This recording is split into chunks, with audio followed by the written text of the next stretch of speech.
We talked about net 30 vendors, and again, that's the first quarter. That's the first quarter. Our second quarter, we're going after retail cards.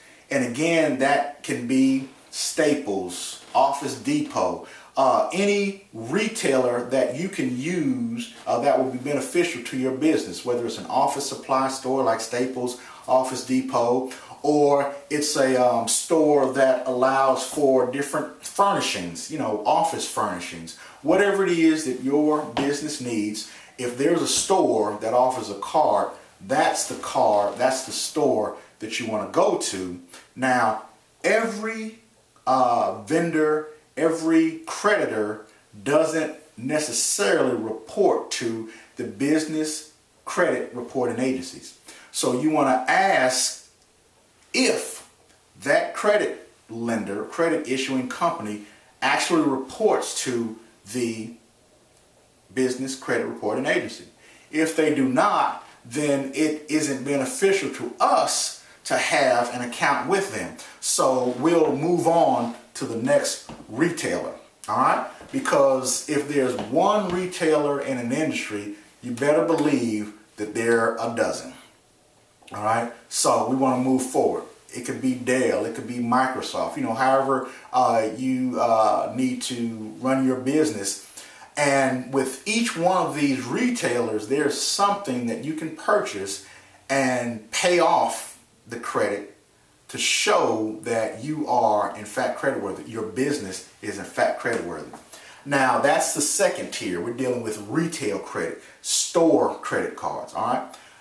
Third tier, we want to go after fuel cards, all right? And that can be Chevron, BP, Shell, some of these bigger gas companies, and there are others, but the point I want to make here is that we're going after fuel cards, gas cards. That's the third tier, that's the third quarter, and we want to use the credit that we're being extended.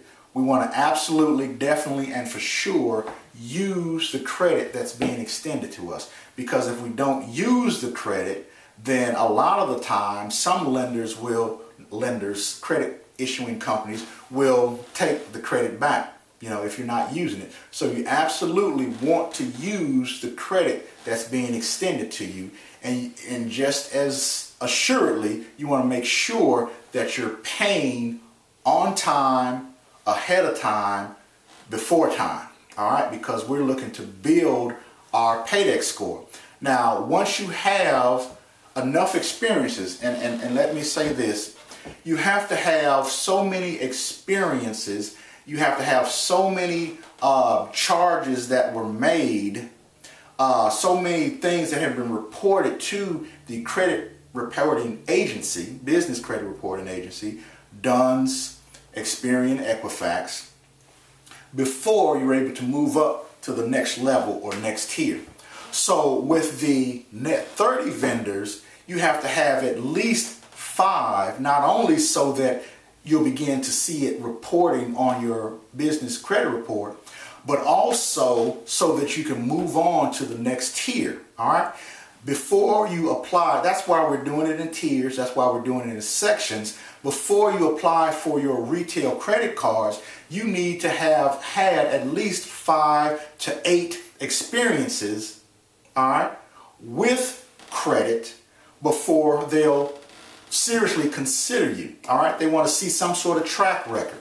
And your experiences with the net 30 vendors gives them an idea, a view of how you're going to govern yourself as a business credit,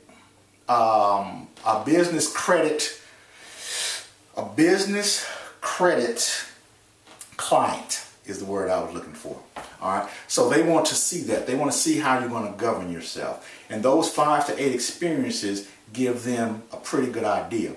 Now, once you have the 5 to 8 experiences, now you can apply for retail credit. All right. Now, with the retail credit, to move on to the next level, the fuel card level, we need to have at least 10 to 15 experiences. All right. So we've got the 5 to 8 on the first level. Now we need to add another 10 to 15, another 10, because the 5 and the 10 will make 15. But we need to have at least 10 to 15 experiences, and we're adding our experiences together. We need to have at least 10 to 15 experiences on the retail card level, all right, before we can step up to the fuel card level. So we need to make sure that we're using our credit. All of that was to get back to the point that I was making with, we need to make sure that we're actually using the credit that we're being extended, all right? Because it's in using the credit that allows those things to be reported to the credit reporting agency, that allows the credit card issuers that we're applying for credit with to see that we are in fact credit worthy.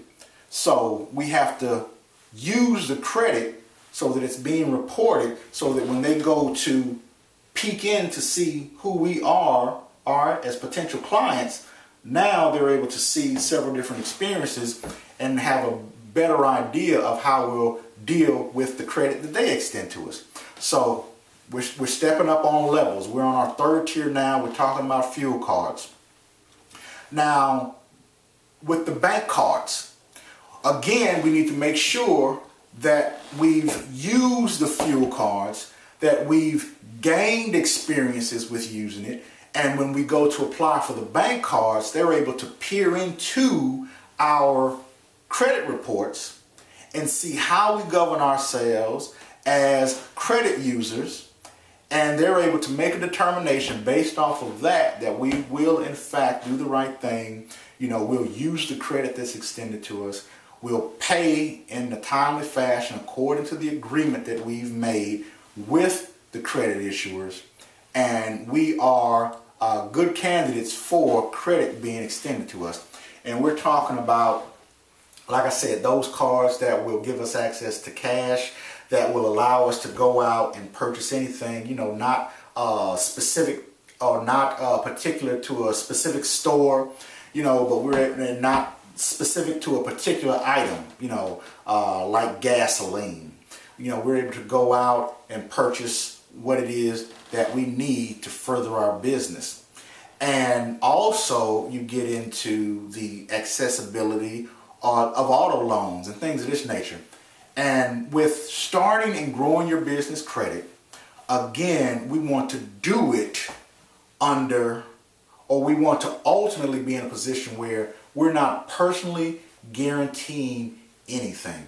All right. We want to be in a position where it's based off of the EIN number and not our SSN.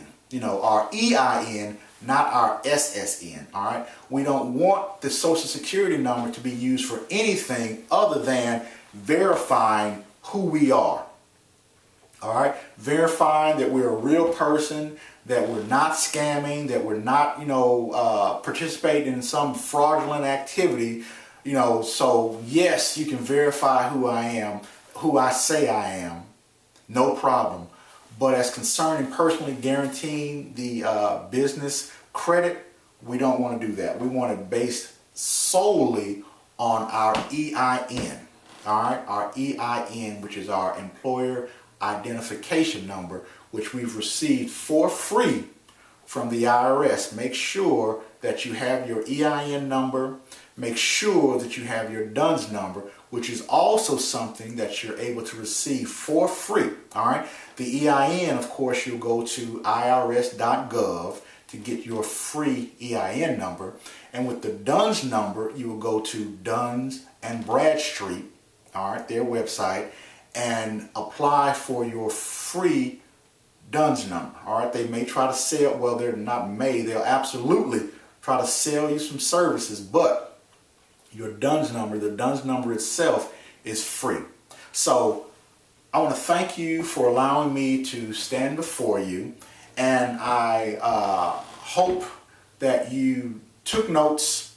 You have this video, so you're able to listen to it over and over again, and I encourage you to do so, because building your business credit is an excellent way to grow your business. Now, with your personal credit, you want to make sure that your personal credit is intact, all right? that you have good scores, that you have a good report, that you have hit several data points that make you look ideal in the eyesight of lenders.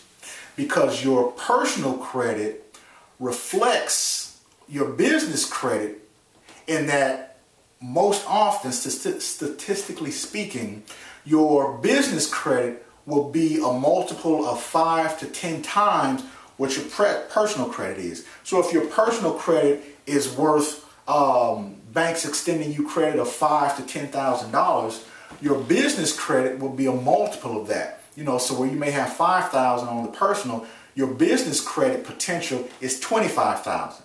If your $25,000 to $50,000, if your personal credit is $10,000, then you're looking at potential business credit of $50,000 to $100,000. So you want to make sure that your personal credit is intact. All right. Don't think just because we're working towards not personally guaranteeing our business credit that your personal credit won't come into play. It in fact does come into play in the earlier stages and really throughout. All right. So we want to make sure that our personal credit is intact. The goal beyond simply having your business to be able to stand on its own 2 feet is to put yourself in a position where you're not having to personally guarantee debts that your business may take on. All right. We're not looking to simply be a mom and pop store necessarily, but to grow our business, to scale our business to its fullest potential. And with that being the case, and I've heard Robert Kiyosaki say something to this effect, you want to be in a position where you're actually able to step away from your business and come back, say 6 months to a year later, and the business is actually doing better than it was 6 months to a year ago.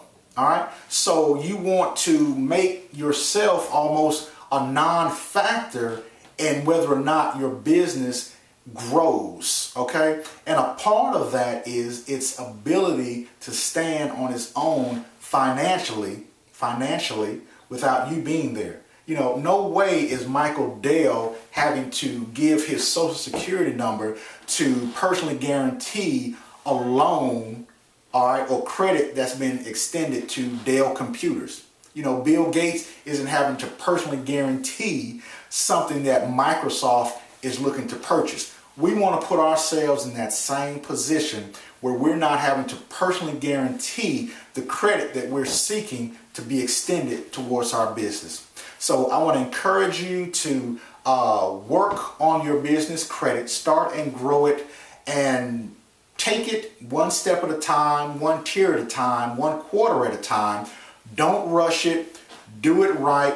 Save yourself the time, energy, and frustration, and focus on the 4 quarters that we discussed. The first quarter, we're working on net 30 vendors. All right, we're setting up our accounts with net 30 vendors. We're ordering $75 or more worth of product, and we're paying it off within 20 days. We're not waiting for 30, but we're paying it off within 20 days. Then our second tier, our second quarter, we're going after retail credit cards. Staples, Office Depot, Office Max, Costco, Sam's Club. We're going after retail credit cards, and we're going to make sure, again, that we're paying according to the agreement. Third quarter, third tier, we're going after gas cards, fuel cards. And again, we're paying according to the agreement. We want to get several experiences. We're using the credit that was extended to us. We want to have several experiences being reported to the business credit reporting agency so that our paydex score is growing and our credit history is growing. Lenders, credit card issuers are able to look into our business credit reports and see that we're not only using the credit, but we're using it responsibly and paying according to the agreement. Fourth quarter, fourth tier, we're going after bank credit cards that will actually give us access to money. We're going after auto loans and not settlement, but installment loans. So my name is Kelvin Davis. I want to encourage you on your journey, and I look forward to seeing you at the top.